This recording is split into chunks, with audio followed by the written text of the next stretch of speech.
Good morning, happy Sunday, and the game of the week brings us some celebration. I think out of all of our Sunday football reviews, this will be the most we talk about a Thursday night football game of the season. And it's because we all woke up prepared to eat our big old bowl of Stinkies, and we beat our rival and humbled the Steelers. And it opens a whole first. The game itself has a lot of fun elements to it, but even more so, it opens up a big door to the dialogue in Cleveland that has been surrounding our new stadium. We're going to get this glorious, beautiful stadium with a dome, but it was very clear the Cleveland elements and that lake effect had brought us the victory against our rivals, the Steelers, that are quite literally dominating the division until they meet the Browns. So, kicking that off, Jameis really set a tone for the game by bringing some positive attitude, just to the energy that I think the Browns needed. Horses prepare for battle, but victory comes from the Lord. And we back again out here playing some football on Thursday night. Let it snow, let it snow, let it snow. Touchdowns out here. Let us know the touchdowns. Little did he know. Jingle bells, jingle all the way. Oh, where the fun it is to ride in a one-horse open sleigh. Hey! Heck yeah. You say yeah? Yes. Your whole life? I'm from Alabama, man. I ain't never played in the freaking snow before, but I know one thing. We're going to make some snow angels by dominating a line of scrimmage. Yes. What a transition. I told you. Somebody jump on sides. Damn. Oh, we got to get to that. But go ahead. I love the enthusiasm of a Southern kid. They actually put a stat up. Alexander and I were watching at the bar, and they had a stat like 5 minutes before the game that this was Jameis's first game he ever played in temperature under 40 degrees. Yeah. And it's just such a you actually again, we've had former quarterbacks on this team that look like Scrooge McDuck. And then you have Father Christmas, Jameis Winston. Couldn't have been more. He was like a kid. Yes. It's like being a kid again, playing your Saturday morning football league. And it's football weather. You heard Jameis say it 20 times that night. Football weather. Yeah. And it's so funny how much money we spend to try to hide from the football weather. You're going to have a renaissance where all these bellwether cities, your Buffalo, your Cincy, Cleveland, Detroit. Detroit's got a dome. All these Green Bay. All these teams are going to finally have domes. And in 20 years, you're going to be having fans have a renaissance, be bring back football weather stadiums. And then those stadiums will get torn down, and they're going to build up another one right by the lakefront again because they just miss it. And we just foot that bill. Honestly, book it. I guarantee you in 20 years, you're going to have fan outrage saying we miss snow games. Well, because this will eliminate it. I will truly imagine that my only pushback to you is I think you'll see maybe two teams, maybe three. Kansas City is the big maybe, but definitely Green Bay. And I would say highly likely Buffalo. You would see teams that are this is us. Think about Buffalo where they were no, we got to cancel the game because you assholes are still going to try to come here, even when we tell you you're not allowed to come in. And they're all right, push the and there's been games where the Buffalo fans will show up with their shovels and clear the stadium out themselves. Yeah. So I think you'll have a couple teams, like you said. That's what will keep the seedling that promotes that renaissance, what you're talking about. They'll be look at these two teams that are in the worst elements that have held true, and then fans will want it back. Yeah. And it's one of those things where, too, you look at the Buffalo fans that, kind of, again, like you said, they're bringing out shovels and stuff like that. And it's I like to think of the organization, be don't come on Sunday. We moved it to Monday. And they're we're showing up Sunday still. And then we're going to show up Monday still. With shovels, expecting more snow. We don't care. With their shirts off, all 350 pounds of blubber. They don't care. They're drinking it, going through a table. Gotta love it. It's football. All right, it's the Sunday football review, and I couldn't have had all the media of this past week queued up for us. So I don't have the videos themselves, so you could go search the interweb. It'll be really easy for you. But this past week, the Bills had the biggest uphill battle, right? They're facing the undefeated Chiefs, and the deck is stacked against them, but if anybody was going to step up to the challenge, it was going to be the Bills. And before the game, there's this like obese Buffalo Bills fan that's in these overalls. And I can't remember who's the guy. Nate Burleson. Yes, Nate Burleson. He goes, I bet you that the Bills will not win. And if they win, you can have my easily like $5,000 jacket. He's wearing this like red. It's like red too. Yeah. It's like bright red with fur collar for a slim, sexy, athletic man. And this obese white dude in overalls is like, if I win, I will be right back here to get that jacket. Well, they win, knock the Chiefs off their throne mildly. I mean, they still hold the crown. I called that. I was like, I think this is the week. It's going to catch up. It had to happen eventually. And if there was a team that was going to do it, it was the Bills. So and what a great way for them. They did it in a strong fashion. But Nate Burleson went back to that spot apparently after the game. Overalls man wasn't there. Probably got too drunk. He was let's be real. blacked out. He was like blacked out. He forgot he talked to him. I mean, let's be real. There's only one way to survive the weather in Buffalo like that in that such a lack of clothes. Hell, you saw it in Cleveland. That the camera during the game found probably 10 to 15 obese men without their shirts on as the blizzard was coming down, and they were like feeding it to the fans. It was beautiful. Everyone watching is like, that guy's got a family. Well, here. So I can't have the video for you guys all the time, right? But I can at least give you a quick. This was it. Like, he's interviewing the guy, and let's be real, you got to drink a lot of alcohol to survive. Beard. Look at the beard on that man. That is a man whose self-care is through the roof. Well, here's him putting it on. So anyway, Nate Burleson left it to the internet. He's like, please, help me find this man, and we'll get it sent to him. And he did. And again? Dude, that went from like his nice suit jacket to that guy's like way too small robe. Yes. Like, But that's Bills fans. You know what I mean? Like, sticking with the theme. The bellwether teams, they're all like that. Like, they all have that just energy about them, just they're blue collar cities. So Yes. they're blue collar people, you don't get those from Miami fans.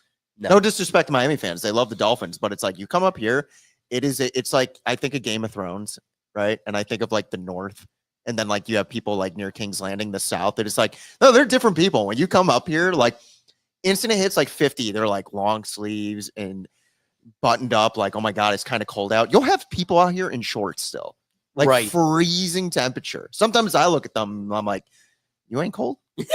Like, and I have no fat on me, so I'm always freezing. But like, you really feel it, like when you come up here to watch these football games. Like, I would love to go to like a Detroit game, a Green Bay game, just to feel that atmosphere. Even Minnesota, like, that's still up there. Like cold stadiums. I'm surprised Kansas City gets Seattle as in much a dome as yet? I don't think so. No, I do not. I don't think they so. have a dome. That's a good question. I really don't know. But Seattle, you don't get much snow out there. It's mainly rain. Well, Google's AI is useless. Anyway, let's circle back. So the Browns Circle back to the famous anus, man. The Snow Bowl. And speaking of Jameis, there's no better way to start a game like this. I mean, to bring the energy and motivate the team than the aimless, wandering mind that is Jameis Winston. Here's his pregame speech to the team. That we have the opportunity to show what we are about. Now make sure we keep our priorities straight, because it only matters about us. Not the lights, not the cameras, not the action. It's about the action. It's about our action and going out there and playing our business tonight in front of everybody.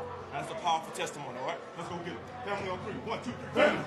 You know what? It's one of those things too, where like he starts talking, right? And like I'm just imagining the guys in the huddle. Like, it's like, here we go. It's like, all right, what gem is he about to give us? Knowing like at the end, like, yeah, like I'm amped up, but I'm a little confused. All right, like where was he going with that one? Family on 3. It's like the Fast and Furious franchise. It's like all these cars and shit, like flying to the moon, and it's like at the end of the day, family. And you're like, sure, yeah. Glad we got this. Doug, what are you doing?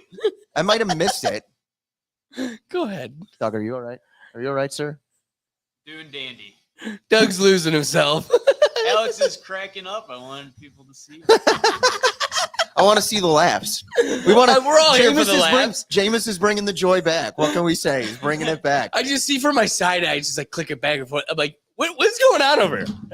Anyway, but the theme of the game was Jameis. So I want to double down on something that I even texted my uncle. So we have 2 season tickets. My uncle had the tickets that day. And I texted him. I go, please lean into the guy in front of you who got all self-righteous when I cheered when Deshaun went down. Tap him on the shoulder and tell him, this is why I cheered. So I just wanted to rewind the clock and double down on this is why I cheered, which was we had an organization logging on every day telling us this is what gives us the best opportunity to win. And nobody in the entire city believed that because we were watching you juggle doggy dick. Yeah. So we doubled down, and I'm couldn't be more excited to cheer for a sexual pervert to go down and to insert a godly man who can champion this team and give us a fighting chance, but also bring that positive energy. Yeah! 180! What's that? Hot! Turbo, what's that? Somebody jump on sides, damn! Gerbils, hut! Somebody jump off sides, damn! Again, he's a guy. That's a man who loves playing football. Yes. Like at the end of the day, football, the money, all the accolades aside, he just loves playing the game. Doesn't matter where he's playing, how he's even doing. He could have had thrown 3 picks at that point. He still would have been yelling stuff like that. Yes. Like he doesn't care.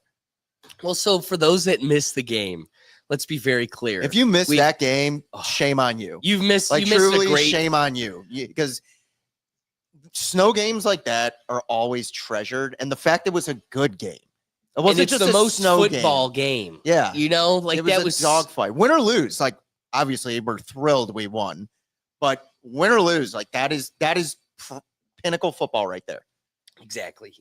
Like as Cleveland fans, there are very few like seasons where they haven't gone our way, but you remember certain games. Like you remember Baker's first game against the Jets unlocking. Oh yeah. Or the last game where we beat the Ravens and it kept the Steelers out of the playoffs. Like you remember we those didn't go anywhere, games. but we kept the Steelers out of the playoffs. We got to see them cry on the field, and it came from a victory over the Ravens. Exactly. And then like regardless how Jameis ends up doing here, we'll always remember the snow game on Thursday night against Pittsburgh. Yes. Like you'll remember that. So again, calling it the Snow Bowl, referring to it as the snow game. If you missed it, one of the coolest parts about this game is as we've dabbled with all the content that was at the presentation of the game, the beginning, check out the evolution, the beginning versus the third quarter. I mean, totally clean, probably cold, to a blizzard. Dude, I live Totally that. keen, Dude. a little chilly. From my nosebleeds, all right. The first half, beautiful. You know, the lights are blowing the snow. It looks nice. Third quarter, it's so snowy and the lights are so bright. Couldn't even see the damn field from up high. We ended up going low because so many of the rich people ended up leaving their seats early. That's awesome. They went back to their already preheated cars just to get out of there, just to miss a gem at the end. Oh, you know, why would you ever leave that early? I would imagine it was thing. Steelers fans. That's the thing. It's like when you think of this game, it's again, this season's pointless. We all know it. We've known it for weeks, but like a win like that, just at the end of the year, we'll always remember that. Like we'll remember that. I don't see Cleveland fans leaving. I imagine it was the folks that had a 3.5 hour drive ahead of them. They're sitting in a blizzard. It isn't looking that great. And worst case scenario, you can listen to the third, fourth quarter in the car ride home. I'm hoping that's the case, because if you were a Browns fan that left that game, that's reprehensible. Because there were definitely a lot of Browns fans leaving that game. So early. lame. And you know what? Like we're the Browns won. I want to keep the conversation on Jameis, though. Yes. Wasn't the prettiest game from Jameis, and it's hard to when it's a game like that, right? You know, played his ass off. Boy, did he. Like some miraculous plays pulled out of the hat, you know, and some stinkers. Amazing catches. You know, Cedric Tillman goes down. Judy had some nice catches. Elijah Moore. Hell, Njoku, great 2-point catch as he drops the touchdown right in his hands. Ugh. You know what I mean? Like it was a true snow game. Like you truly felt the elements affect every aspect of the game, from offense to defense. And so, to special speaking teams. of that, Doug, what is the atmosphere when Chubb gets a second one in this? Look at this. Oh, huge, because everybody loves Chubb. Everybody loves Chubb. To put us over the top, look at the atmosphere. The man who this team put his knee inside out. Yep. Literally put his leg inside out. That's the thing is people cheered. So like he got the first touchdown in like I think it was the first half. Yeah, it was in the first half. And people are going crazy because it's Chubb, and they're like, "Yeah, he's back. You know, we love him." People wouldn't go crazy because everybody loves Chubb. Even Stefanski in his post game was like, "Chubb's one of my favorite players. I'll admit that. I also have a favorite daughter. She's not here right now." That was a funny bit. That was a funny bit he put out there. Yeah. It's you know what? I just love this. Look at I couldn't find a clip of the people that had to shovel the down lines, but for every 5 yards, they had somebody to shovel the lines, and then they would CGI the numbers on the field. Yard mark. Yep. Yeah, Yeah. the TV was superimposing the lines. You know what's funny too is I'm thinking like again, Pittsburgh, they're 8-3, right? Still leading the AFC. That would have been Tomlin's 9th win, and it would have been another season where like he was obviously not under 500. He's still going to finish above 500, but I love that the Browns denied him that one more week. Yes. Like if you think about it, it's like, oh, this would have been 9 win, another season, still no losing season. Gotta wait till next week. Sorry, dude. Sorry, a little chilly up here in Cleveland. What can we say? What can we say? But speaking of which, I want to hear what some of the post game commentary was. I think the best Iconic. of it all. Iconic. And Before this you is- get into it, Jameis Winston, some small town in Alabama is going to have the best preacher in the country. They are going to have a gospel back there to where they're not even going to know where he's going with it. And then at the end, they're going to be like, hallelujah. Hallelujah.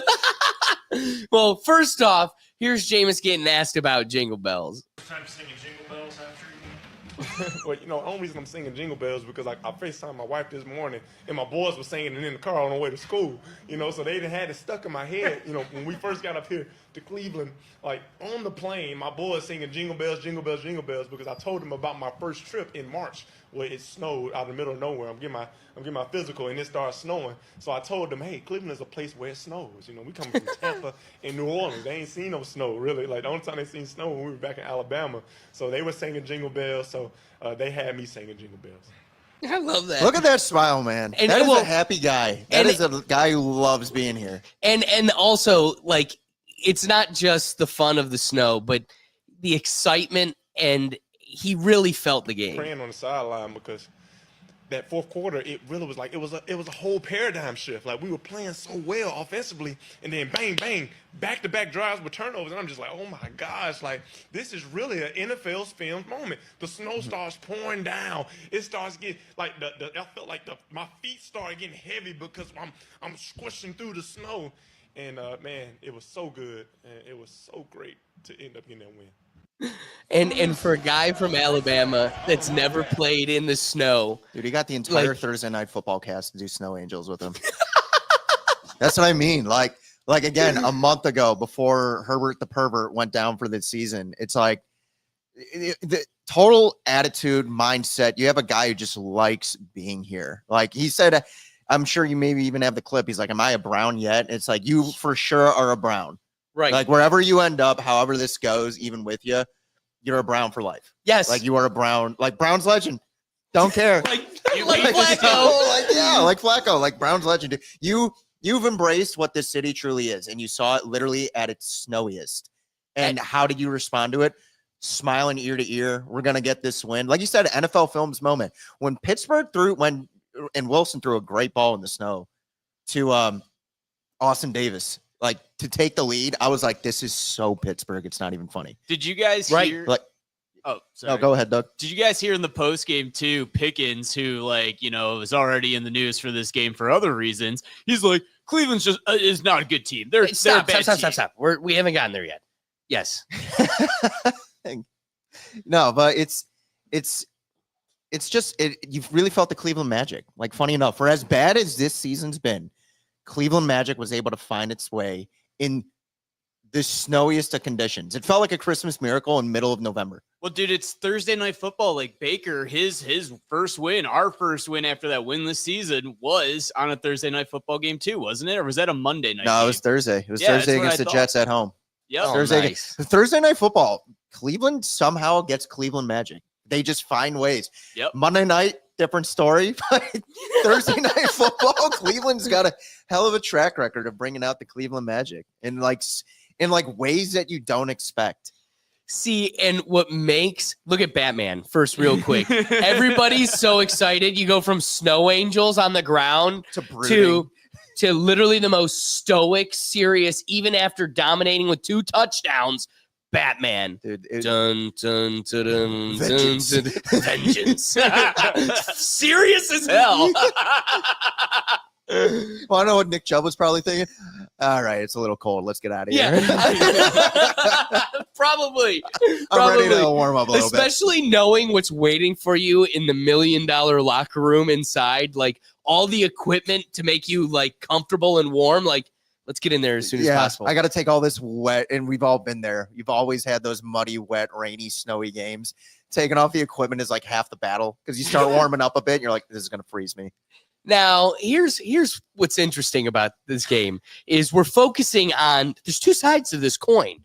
Not only did one glorious team win, but another shit heap lost. And so, like, what makes this so delicious is that, like, while we're having an amazing time, the worst of the worst is also having a terrible time. So let's review the terrible time that was had on the other side of the ball, like Russell Wilson. I want to see a dead body. Yeah. That was on the Hail Mary, right? Yeah. Rocked. Now, there was nothing Look at how but he's sprawled out. Wait, go back to that. Just go back to that real quick. Look at his arms sprawled out. He's like, I gave it my all. Dead. Poster eyes. You want to see a dead body? But here's one of the highlights of the game, as Doug was getting to. George Pickens is out there picking fights, and this is one of the little kerfuffles he ran into with our antagonist defensive back, Newsome back there. End zone. So something's going on in the stands there. Let's get another angle of it as they're breaking up Pickens with the rest of the crew. Look at that snow, man. Oh, it was crazy. All right, so check it out. Newsome literally takes him out of the play.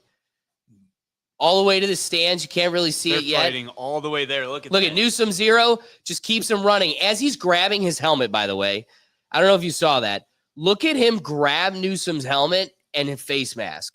So Newsome just takes him to the stands. If that ball was closer to Pickens, though, guarantee you they call pass interference because Newsome's not looking to the ball. Oh, yeah. That would be the argument. But it's kind of hard when he's grabbing your face mask. Yeah, and It turning wouldn't your matter. head that It way. wouldn't matter. It wouldn't matter. So They would take the it's offensive tough side to on get that. the But it wasn't cleanest near him, footage. so it doesn't matter. But he drives him straight into there, and then they have their own little kerfuffle in the end zone. You know, and that's the thing. Like, let me talk about George Pickens real quick. I think he's I think he has the potential to be a really good receiver. I think he's a basket case. Yeah, of a person. yeah, that's another one. You're looking at an Antonio Brown type. There's something Off. Yeah, but he's got the talent. He's got all the talent for it. Well, keeping on the theme of George Pickens, as Doug was flirting with the idea, here's him in the post-game interview. You guys try to take away from this loss. What's the message, in the locker room? Just keep grinding. Like I said, conditions played a huge part in today's game. Yeah. I don't really think the Cleveland Browns are a good team at all. I think the conditions kind of saved them today.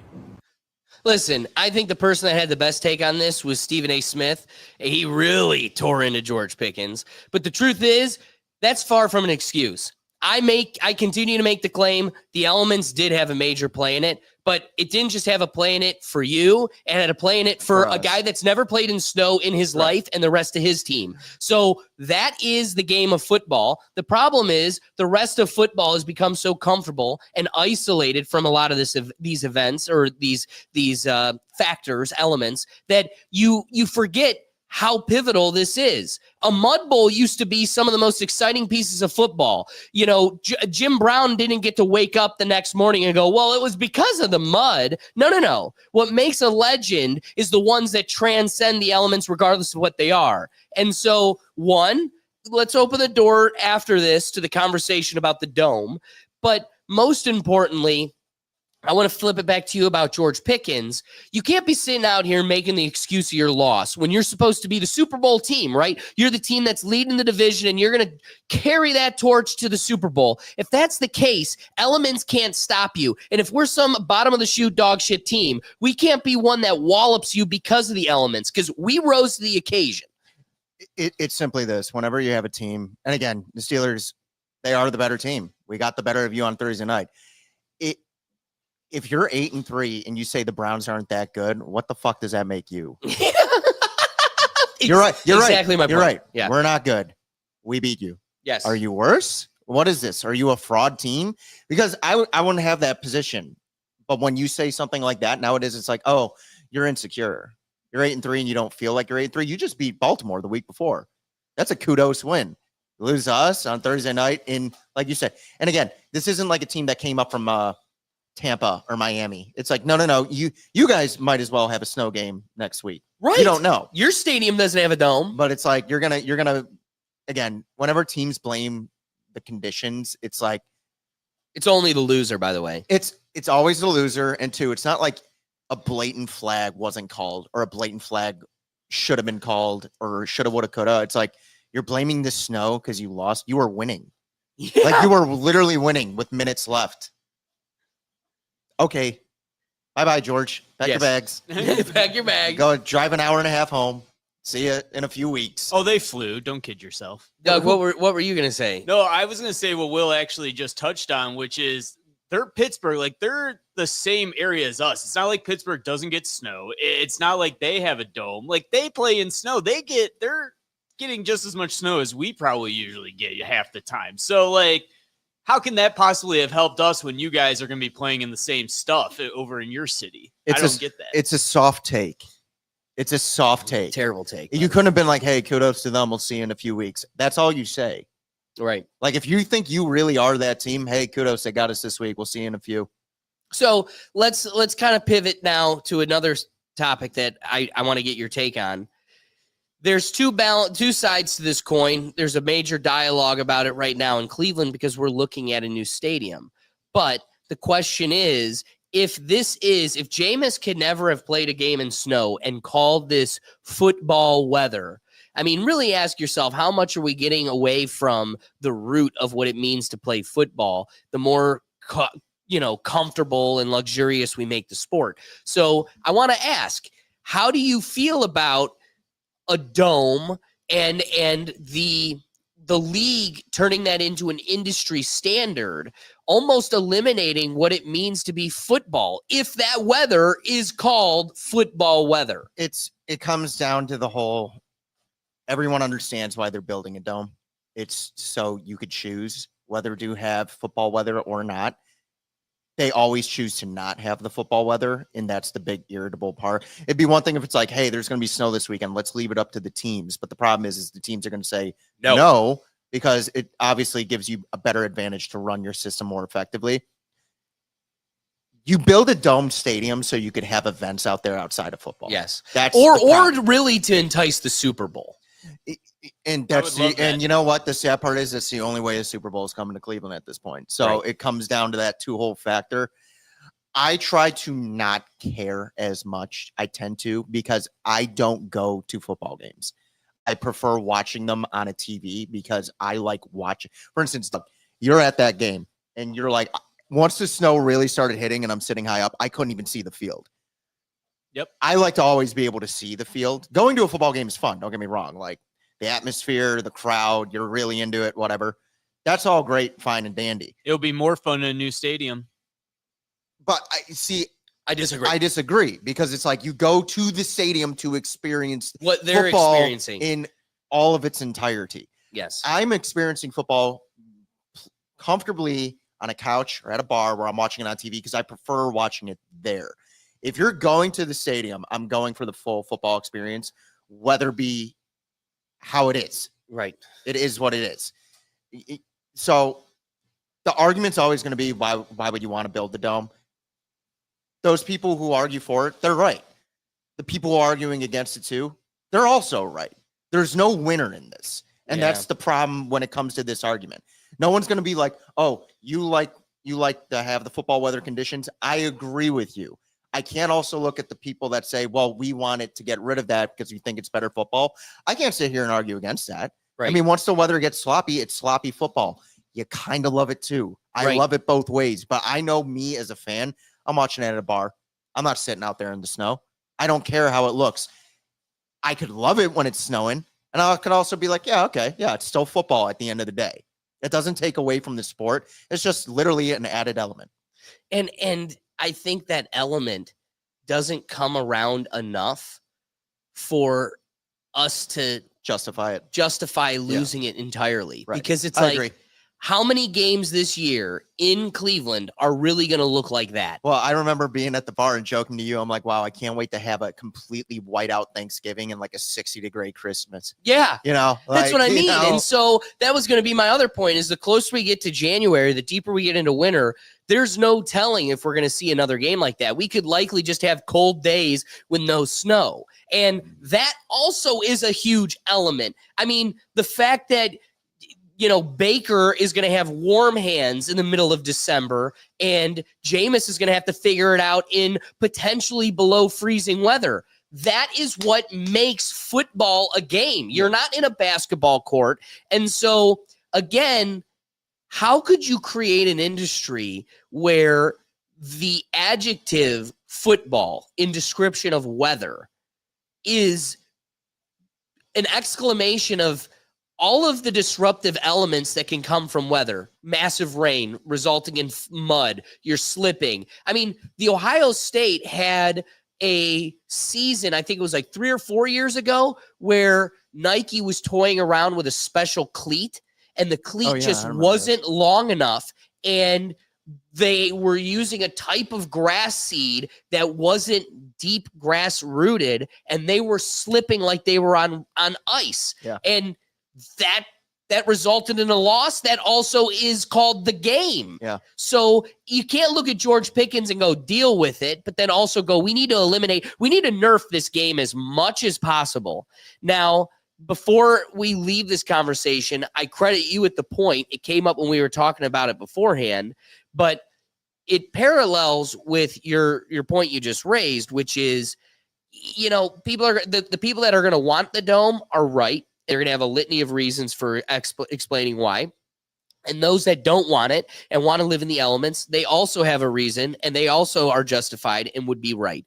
So in that balance, I loved your point before the show when you brought about how there's going to be a renaissance of stadiums. Yeah. And so this is becoming the industry standard. And as more and more of these billionaire owners compel the cities to invest in these giant, huge stadiums, you're going to see a couple hold true. You're definitely going to see Green Bay never, ever change. Yeah.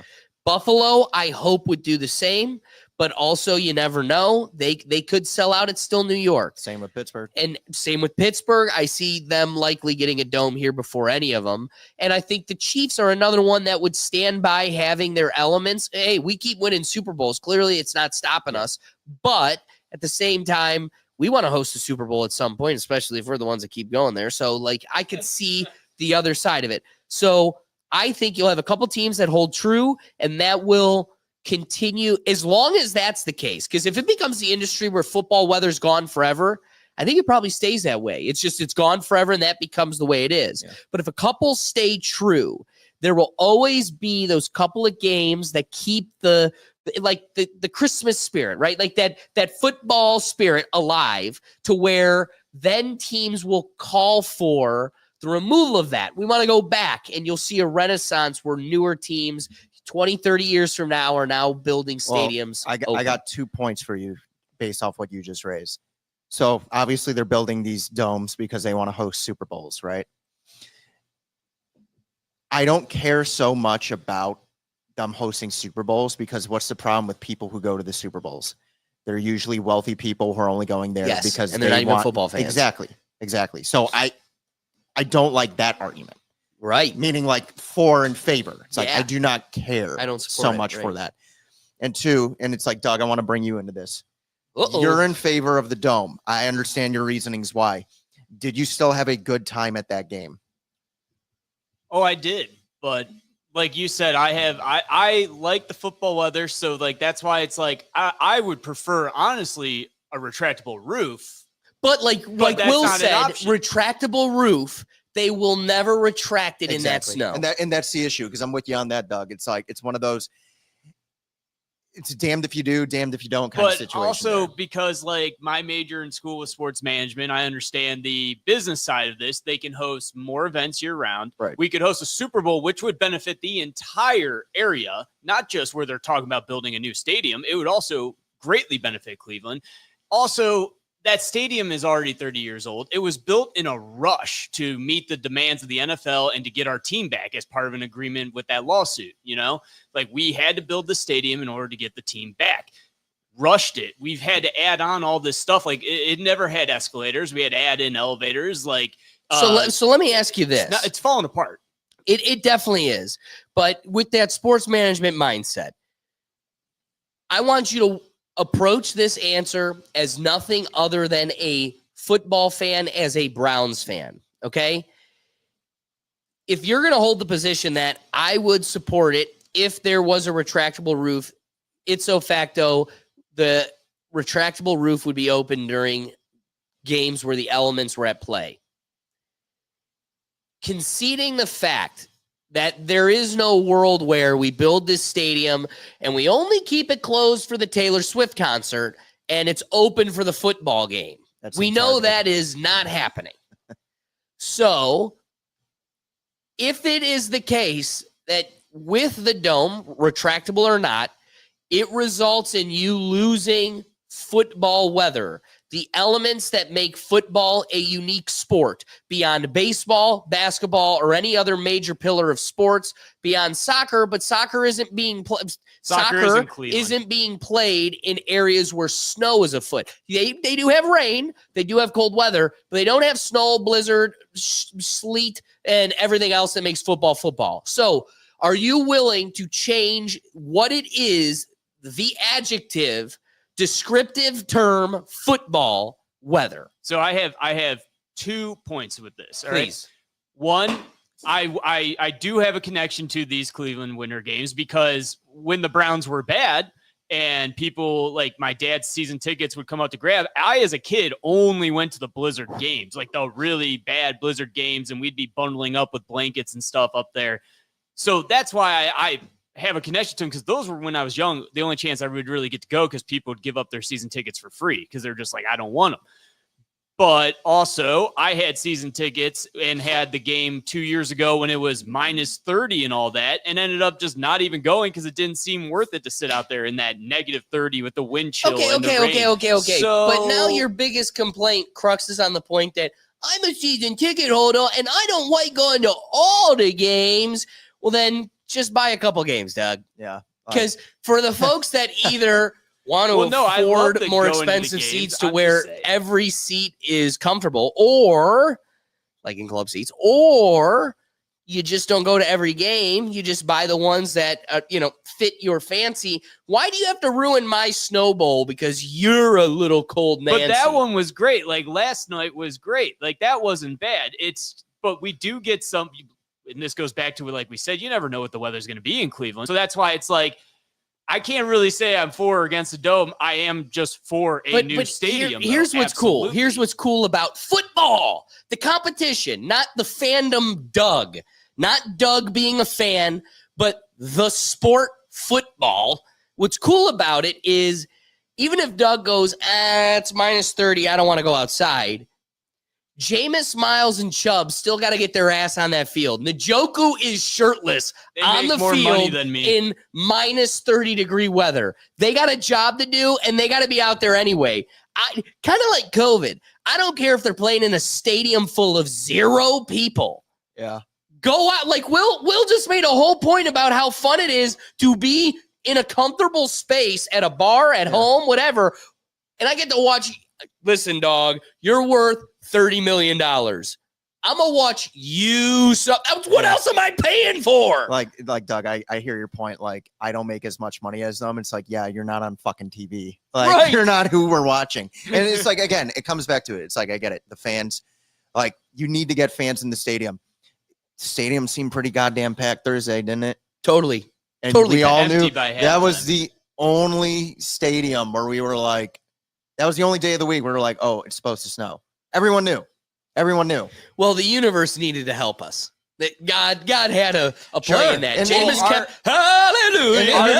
Our last win and- was Jim Donovan's like tribute game too. So I think he was looking out for us again. Honestly, Yeah. We are the Lord's team. Yeah. We're God's team. We're God's Jimmy's team at team. 3-8. All right. That being said, we don't want to get into this week's review on our picks quite yet because we're getting close to kickoff. We got about 19 minutes till kickoff. So we're going to do things a little bit out of order because I want to give you guys an opportunity to dive in on our parlay. We are rocking. We are rolling. We got 2 in a row. So to keep the momentum, let's review last week's picks. We had some pretty good ones. Again, came out with the victory. We had the Derrick Henry touchdown. Doug's obsessed. I'm giving him hints here. We're carrying him to the finish line. Wilbur had 250 yards passing with no, you had Josh Allen. yeah, he had Oh, Allen. Josh. And I did Joe Burrow 250 yards passing. That was a great game too. But the reason why we're getting into the parlay picks now is so you could join us. Please be sure to check, dive in because we keep bringing in the victories. Now that we've got 2 in a row, I'm doubling it. I'm putting $10 in. So looking at this week's pick, we've got, again, Derrick Henry anytime touchdown. Doug is confident. But Will's changing it up. I like this one. Why are you going with Joe Mixon? 18.5 receiving yards. He gets his targets. He gets his targets out of the backfield. For the folks at home that don't know, it's funny that Will's out here putting all his chips on Joe Mixon as, in the middle of the night, in a stumber, we'll put it, accidentally drops Joe Mixon from his fantasy league. I took a couple spirits, and then let's just say don't manage your fantasy team after a couple spirits. You might forget who you're picking on. You What a might rush. accidentally drop Joe Mixon. You might accidentally think you're oh well. But Anyways, Joe Mixon over 18.5 receiving yards. I think he's going to get a few out of the backfield. And I know he did last week. He had like a 40-yard screen right away. I personally, I did that pick last week just on my own. Threw a couple bucks on it and got a couple back. So it's a good pick. So I'm following that up with Patrick Mahomes, 250-yard. That's got to be easy. baby. Yeah, against the Panthers? Against Come Panthers, on. yeah. They got to recover after getting walloped by the Bills. But now let's get into our Sunday football review. Taking a look at this week, of course, reviewing Sunday. What a victory by the doggy team. But looking at the first game of the week on these 1:00 ones, the Chiefs and the Panthers, I think that's a pretty easy one. Vikings, another easy one. I think the Panthers are going to rock it. I think the Bears are absolutely crumbling, and I think Caleb Williams is like a week or two away from having a meltdown. Really? Yeah, I'm not sure how mentally tough he is. I think he's gonna have a meltdown. Well, I think the Vikings will deliver. Looking at Texans, Titans. Texans should crush it. Lions. I think Lions got that one in the bag too. I think so too. Love the Lions. That's an easy one for the Lions. Another 1:00 game. Pats, Dolphins. Oh man, 2 mediocre. I mean, the Patriots have showed that they can get victories, but it better be the Dolphins. It's got to be the Dolphins. I'm going with Miami. They are the significantly better team. It looks like the Bucks have a chance of redeeming their record here. Bucks. I mean, their record doesn't reflect how strong their team is because they're losing to dominant teams by just a point or two. I saw a thing too. It was like if you reverse like all of like the one, like if a team either lost or won by one score. If you like flip the record, Tampa Bay would be at like the top of the NFC. Holy cow. Like they're funny enough, they're Detroit's only loss. Was really? Tampa Bay. Yeah, Tampa Bay beat them. So again, that shows you a dominant team, 9-1, tied with the Chiefs. They remind me so much of the Bengals this year. It's like the Bengals, another team Yeah. that's lost like 4 or 5 games by like one score. Right. Cowboys and Commanders. Another week, another Cowboys spanking. Jerry Jones is gonna get a little spanking. So true. And I cannot wait to watch that old man. Now, Broncos Raiders. This one makes me a bit fearful for next week's Monday Night Football game, so we can get embarrassed on a Broncos national I got stage. But Broncos. Broncos are going to come out Las victorious. Vegas, potential future #1 overall draft pick, Shadur Sanders. They might be having it. I think And so. that's his team. I That think would be a team for him. If they have the number 1 or 2 pick, they're going to get Shadur Sanders because it's going to be either between them or Carolina, and the NFL will get in the way and look at Carolina and be like, don't you dare. Or like Deion Sanders will be like, don't you dare. My son's going to Las Vegas. And it's such a perfect team for It's such a perfect Sanders. clown show. Yeah. Let's put them all in Las Vegas. Well, no, he's a Raider. It's perfect. It's perfect. Anyway, San Francisco Packers. Excellent. Come on, Packers. Keep it rolling. Packs. I'm Yeah, going with Packs. Will at the beginning of the season here, if you go to the first few weeks, he wanted to put the baby in the closet. And guess what? They're teaching you can't ignore them, especially against the 49ers where we overplayed them big at the beginning of this season.